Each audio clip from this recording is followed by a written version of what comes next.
People don't know what they're capable of because they don't know themselves. They think they're virtuous because that's just the culture we got. But when the culture changes, how many of us can stand against it? And so there are things, and I'm not going to preach about them particularly because I don't want to trigger you, but there are ways in which our culture is aligned against God. And how many of us are standing against it? How many of us have the integrity right now? Because the thing is, it's a death by 1,000 cuts thing. We want to imagine there's like one, someone puts a gun to your head and says, you do this.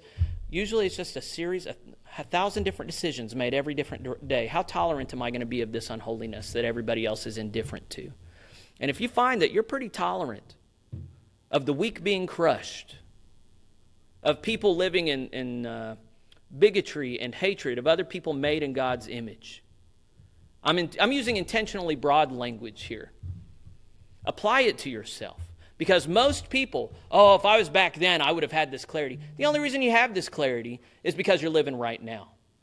Things get muddled when you're surrounded by people who are not bothered by it. The whole reason we have this faith is to give us a clear conscience that isn't stained by the world.